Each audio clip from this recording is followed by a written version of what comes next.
ang magic number ini sa mga panghitabo sa Senado karon, bisan pagprisuhon nila kining 13 ka mga senador, kung magpapriso man lang gani ning 13 ka senador, mubarog yun ba? Although di ta kahibaw may galag kinsa lagi mo sukol papriso o kinsay di gyud kagwanta day. Kay pareho bitaw na Ninoy Aquino sa una, papriso pa sila ng panahon ni Marcos nga senyor. Bahalag mga priso mi.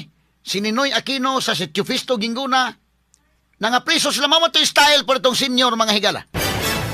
Ang dili mo sunod sa iyang gusto, balhog. So karon, kung mga priso ning 13 ka senador, ibutang ta lang. Ibutang ta lang, kay hapit naman sa tanan na pasaka kaso. Si Bongo o si Bato ipada sa ICC. Si Jinggoy priso, Joel Villanueva priso, Cheese priso. Si Rodante Marcolita i-apil kay pasakaanan po kasong plunder. Unya si Ruben Padilla pasakaan sa kasong obstruction of justice kay ngano kunong gipasakay si Bato sa iyang sakyanan. Kuyawan sa taon may gala si Ruben Padilla. Asa Serge Osmeña at that time, no? Panahon ni Marcos Sr. Napapriso sad mga sukid di paminaw. Ha? Unya, kinini ang si Ruben Padilla apil ang duha ka mga bilyars. So kisan naman ay mahabilin. Tingali sa Aimee di na kayang ipapriso. Hospital sa gamay kay igsuon man. Kininduha ka kay Tano siguro. Ug mao na ni mahabilin no, butang tay papriso sa tanan. Ug di ka kuha og 16 votes gihapon. Kay kini magud mahigalang nakapatik diha sa Article 11 sa ato 1987 Constitution ang pagkonbikto kinahanglan gyud kag 16. Kay 2/3 votes man of all nga mga membro sa Senado mga kagalaan ang Senate seat. Doon naman tayo 24 ka mga senador. Bisa pag ipapriso ni mo ng mga senador, 24 ng lingkuranan, ana. So, kinahanglan ka og 16 ka mga senador nga muboto. So, kumusod sa prisuhan ang 13, muanto sa may sud prisuhan, di sa kakuha gyapon o 16. Absulto gyapon si Vice President Sara Duterte. Straight to the point. Kana, granting nga ang ilang tuyo may galabin niya, prapriso lang mo, kutob na diha. Pero kung birahon yun sila, balhin mo sa minority. Kaya pwede man ang uban na niyo, sige, balhin tas minority, kinisod magkaayo og grabe naman pressure karon. Inig-abot sa butuhay na og di gyapon mabutog conviction. Delikado kayo. But kung magkabila sila, ibutang ta lang. Kaya ako may panalisalon ini mga kagalan, prangka-prangka lang mag-istorya, kini straight to the point yun istorya ha. Kung pasagdan nimo kining mao mga senador, with all the freedom, karang gawas nun ba sila nga mo decide? Gawas nun sila nga mo appreciate sa mga evidences. Kana bang doon na kay kagawasan ba? Wa ka tiunig pusil, wa ka why pressure ba? Kanang judge ka gyud based on the merits o gitan-aw nimo mahigalag unsa gi angayan ani. Ako mo imo evaluate dili makonbikto si Sara Duterte ano eh. Labi na ang presentation na ikabot sa Senate, timan kadtong mga presentation nila sa dito pa lang sa House Committee on Justice, maon naman to ilang presentation sa Senate nakin. Maon naman to. Mabita ingon bita ko nga ilan maghihurot tinuon ng ilang wa na surprise mahitabo Senate ni kalakiha. Kadto na lang mahigala og do na manggali mga bank accounts inha or kadto sa BIR. Dili na kay na kadaghan ba? Kay hurot naman lamang gihurot dili pa lang daan sa House Committee on Justice. Inig-abot sa Senate, the same presentation, wa gani matandog si Sara mahigala diri sa House Committee on Justice nga wa magka-cross-examine ang mga abogadong Sara. Straight to the point. Sa to pa ilatong gi-build up ang kaso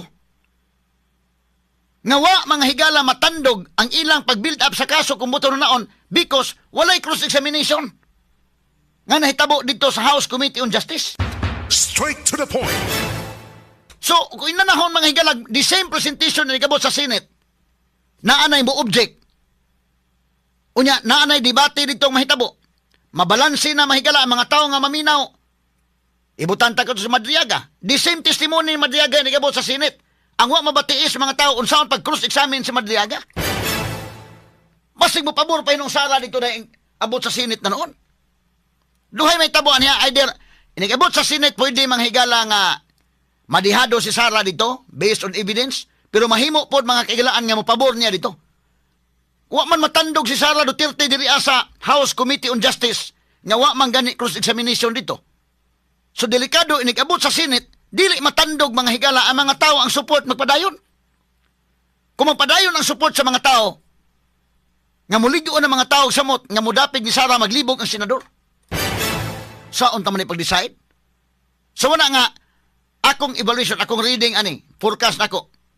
Kung pasagdan ka ng mga senador sa ilang kagawasan, tagaan sa freedom sa pag-evaluate sa mga ebidensya, pagtanaw ang sa angay gyud nga desisyon, dili makonbikto si Vice President Sara Duterte. Straight to the point. Dili. Pero kung ilang presyuron mga kagalaan, sama ining ipreso gyud ka, balhog mo sa bilangguan, di mo musugot og kuan ang among gusto, kumbiktuhon niyo Sara, di ang dili mo follow na mo, preso mo. Delikado. Napay delikado. Ngano man, tungod mga kagalaan kay kining mga tawhana, I don't know, kinasa si Jinggoy unsa kaligo na sila. Ibutang ta mahigalag, kay testingan na gud, nanagod ka, nahitabo kagahapon. Pero kinis Jinggoy, nakasuway naman ni prisuhan, malagmit mo yung Jinggoy, bahala na. Di ko mo sugot sa inyong dikta, mapapriso na lang ko. Pero pwede po mga higalag, yung Jinggoy, nakasuway na mag-prisuhan. Nya, kasuway day. At tog yung kaibutang sa prisuhan, yun nga ka ng labing kuan yun, nga tagaan yung problema imong kinabuhi dito. So inani mahigalan Jinggoy, naanad ni mga kigalaan og bintaha nga kinabuhi, nya ipriso ka dito. Unya ingnon ka, mabitang gipabati-batian bitaw sila. Mao gini mahitabo ninyo, but there is a way out. Unsa man din ang pag-istoryahan ay simple anang kunon na ay pamaagi nga dili mo ma-priso.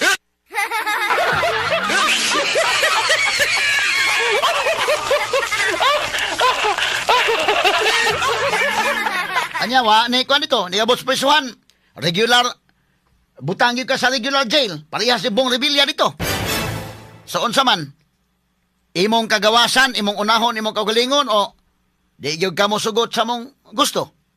So kini Jinggoy malagmit mi Jinggoy, okay ra ko, priso sige, priso lang ko. Priso lang, okay ra man ko. Nakasuway na mo ko prisuan sa una. Ana naman sa kuana. Pwede mo ingos Jinggoy, pero pwede sa mo ingon Jinggoy nga sa una, okay man to priso ko sa una. Bata-bata pa mo ko sa una, karon gud kanya na mo ko arthritis.